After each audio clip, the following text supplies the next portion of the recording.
a show where we are going to have some mindful talks with the people belonging to different fields, different countries. We are going to explore their stories, their purpose in life. This is the first series of the show, the Trailblazers series. So here we have the first trailblazer for in front of us, my very first guest from Nigeria, West Africa, Miss Dolapo Adigun. Welcome, Dolapo. Welcome to the show. Thank you very much. Namaskar. Namaskar, Dolapo. Friends, Dolapo is a writer, researcher, blogger, podcaster, and the founder of the Diary of an African Child organization. So, Dolapo, this is something which I know about you and I have told the viewers, but I want you to define yourself. Okay, my name is Dolapo Adigun. I'm the founder of the Diary of an African Child organization. I'm a writer and a researcher.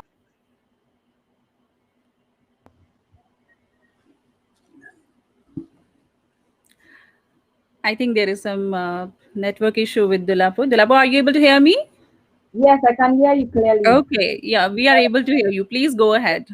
I Okay, understand that there is some network issue in your area. It's okay. Please go ahead. my name is Dolapo Adigun. I'm a writer and a researcher. I love to write about grassroots people. I'm also the founder of the Diary of an African Child organization based in Nigeria. Thank you. Okay. So, Dolapo, this NGO, the Diary of an African Child, how did this idea come to you that you want to go ahead with an NGO?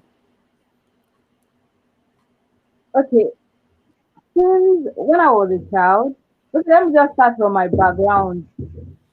I'm the first person in my paternal family that will not get pregnant at a young age. So when I was young, I get very angry when I see a little girl, a teenager, pregnant. I get very angry and I'll be like, okay, because back then, whenever a teenage is pregnant, that ends her education. It's like the whole world has ended for her. So she begins to live with her in-laws and Okay. she begins to suffer. That starts her suffering. So when I was young, I get very angry when I see things like this, and I want it to change. I feel like every girl has potentials, has talent, has the ability to do whatever they want. We are not only a sister or a baby making machine or only a wife material. We are more than that. That's what I believe in, and that's what really helped me to start the Diary of an African Child. Back then in school, a group called Purpose Driven Life. In Purpose Driven Life, we are taught different kinds of things that you have a purpose on earth, and God has placed you here on earth to fulfill that purpose. You're not only here just to, like a passerby, you are here to fulfill a destiny. So that stuck in my head. Then I begin to think about, and I begin to think about the NGO a lot. I just wanted to work in an NGO. I didn't even have an idea of having my own back then, but I could remember vividly that the first name of the NGO that came to my mind was Glamorous Girls Organization. I had it then written somewhere. But I didn't know, sometimes our purpose in life takes time to it takes time for us to get clarity about our Mhm. purpose in life. So Yeah. I wrote it down and I just kept going. I just kept going. Then after school, there's this thing they called NYC in Nigeria. If you don't do NYC in Nigeria, you can't work anywhere because you have to send out the certificate before working. So I hated the idea of working anywhere because I've seen a lot of salary earners that they have to, even if they go broke, they have to wait till the end of the month to buy whatever they want and they'll start managing. But I hated the idea of manage.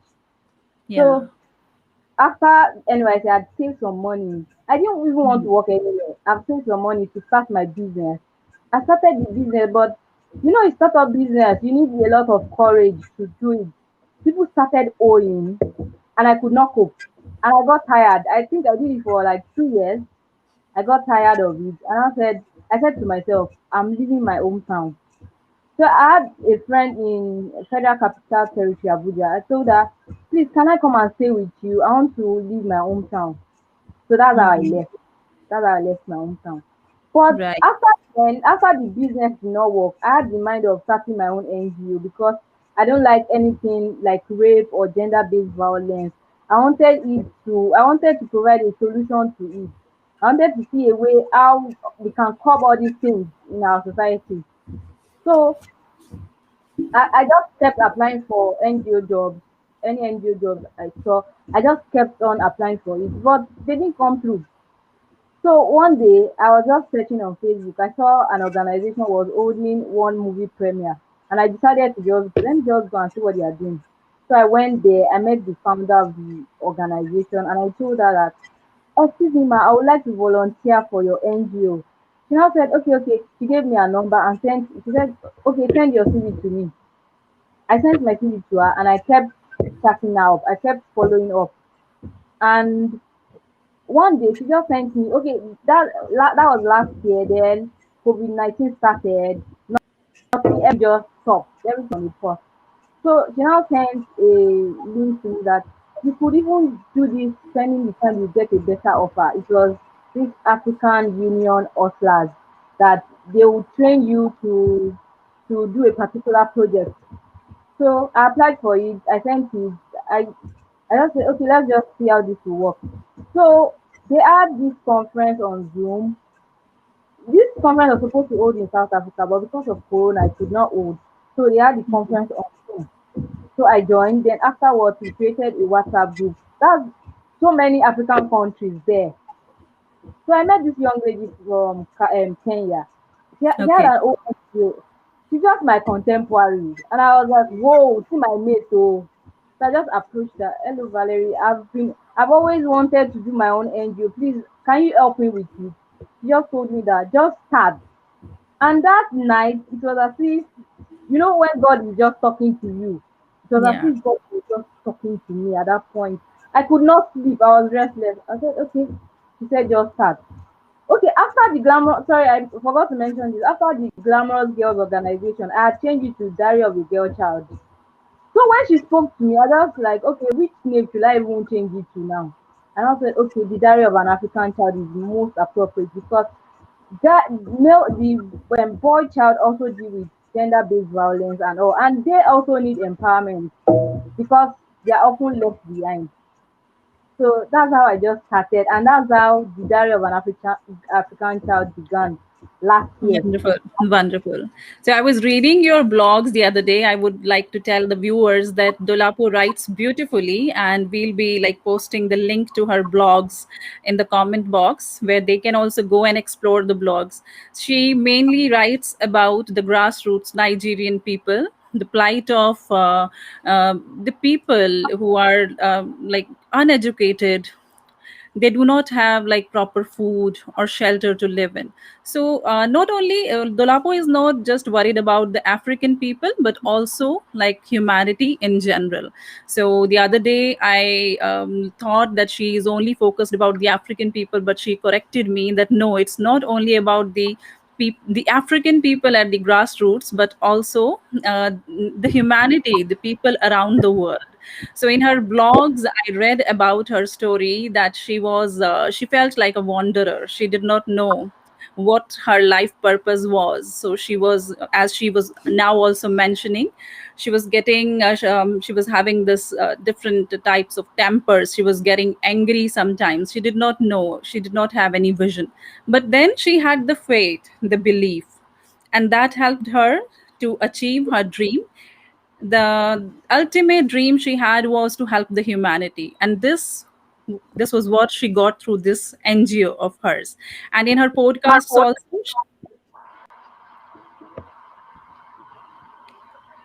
so, Dolapo, in your podcast, you had mentioned about like these gender biases also, like the gender abuse, um, abuse, physical abuse, mental abuse, which is melted upon like both the genders, males as well as females. So, just tell us something about that. That when you wrote that, what was in your mind?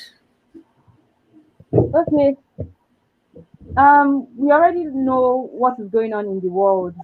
There's a lot of gender-based violence, and I think it often okay. People at the grassroots area, they don't really have. Okay, I sometimes went to one rural area recently, sometime last year, and I discovered that these people they don't even want to talk about anything gender-based violence because they feel it's a taboo. And you just have to when it happens you just have to shut your mouth up and not tell anybody about it because the Yeah. girl will be the person in question will be ashamed of it, and they don't Mhm. want to bring embarrassment upon both parties, so they would rather not talk about it. And I feel it's really really wrong. Why won't you talk about such a big deal that a lot of women, it has jeopardized a lot of women and men are still in trauma because of that. So that was what was on my mind. I just feel like people in the grassroots, most especially, they don't have who to inform about these things. They don't have who to talk to. So I, at that point, I just feel like, okay, let me be a voice to these people to tell the world this is what is happening in this grassroots area. So what should we do about it? How can we educate these men and women that gender-based violence is actually really wrong, and it's something we need to curb. It's something we need to always talk about. If we want to see the end of it, it's really something we need to talk about. So that was what was on my mind when I wrote that. Yeah. So I also read about the problem faced by Nigerian girls, young girls, like you had written that people were putting efforts to get these young girls educated, to provide them quality education. But then due to this pandemic, that the whole effort, it just went in vain. And again, the girls were not able to go to the schools. So I know like this pandemic had actually created these kind of problems all around the world, but in particular with Nigeria, what do you want to say that it was mentioned over there that these girls they belong to just totally uneducated families. They were maybe the first generation learners over there. They were about to become, but then this pandemic again stopped the whole procedure for the Nigerian girls to get education. Share with us the kind of problem it created over there. Okay, it has created a lot of problems so far. Like, during coronavirus, everybody had to stay at home, businesses were on hold, and a lot of things. And probably some family have been saving towards their daughter's education. They will use the money to feed during the lockdown. And right now, it's like they're back to square one. They have to start saving again to send their daughter to school. And I feel like a whole lot of us just ignore, we shouldn't ignore other people's problems. Like, it is our problem too. Somebody that can cater for themselves is also my problem. We have to come together and provide solutions to it. We have to support these people. If you are doing any good thing, that good thing will surely come back to you, just like karma. Whatever you do will come back to you. I just want people to rise up more, and we should start supporting these people in the best way possible because, to be honest, anything NGO, people think you are coming out to do a fraud. So the support will be very low. And those people you want to give support, how would the support reach them if people don't support us in that light? Right. So we can relate with so many things, like whatever is happening in Nigeria. We have also seen all these things in our country at some places, though we are developing now. And like the one poem of yours, I read about the young child bride. So these are certain problems which we also face in India, though our laws are now becoming strict and it is like child marriage is prohibited.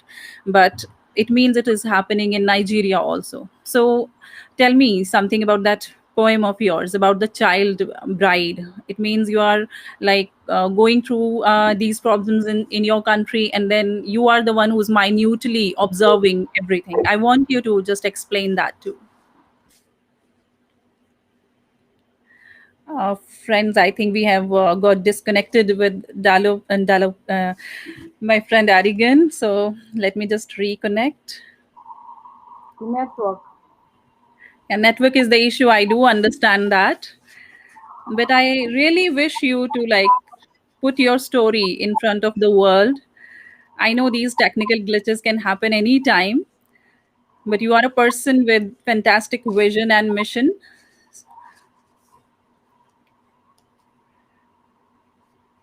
So the Hello. problem of the child marriages. Are you able to hear me, Dolapo?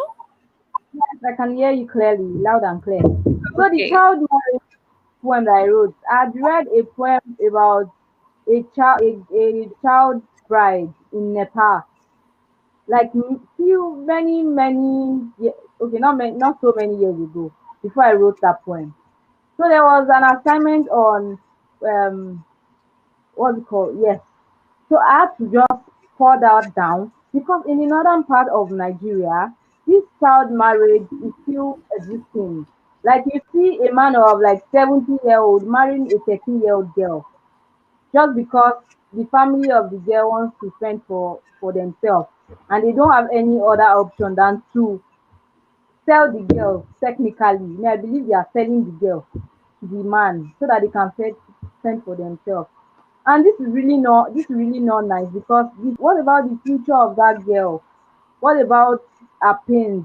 A lot of girls Yes. are still in trauma because of child marriage, because of this issue of So child true. marriage. Like these child marriages, actually, they like temper or they destroy the whole like life of these two children involved in that. Not only the bride, even the groom.